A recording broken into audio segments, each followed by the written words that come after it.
እናቸንፋለንና እናሸንፋለን ብሎ የሚለያይ ፓርቲ እኮ ነው ስናወድ ሲኖር።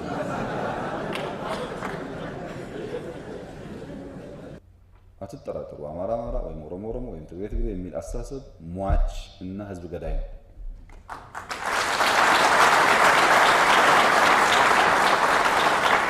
ማሸነፍ አይችልም። ካሸነፈም ቴምፖራሪ ዘላቂ ድል የለው። ዘላቂ ድል ሰውን እንደ ሰው ማክበርና መውደድ። በኪስ ያለውን ሌባ በደሙ ምናምን በቋንቋ ምክንያት ንጹህ አድርገህ መልአክ አድርገህ በዚያ ወገን ያለውን ለፍቶ አደር እንደ ጠላት ካየ መጀመሪያ የወደቅከው በሐሳብ አንተ ነው።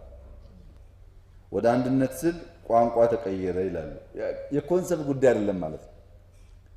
ዊክ ሰዎች ስትሮንግ ወርድ እንጂ ስትሮንግ አርጊመንት የላቸውም።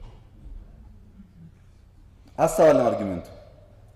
የኢትዮጵያን አንድነት የሚጠላ ሰው ካልሆነ ዲሞክራሲ የሚጠላ ሰው ካልሆነ በስተቀር ቋንቋ በምን መንገድ ይቀለጽ ውጤቱ ያን የሚያመጣ ከሆነ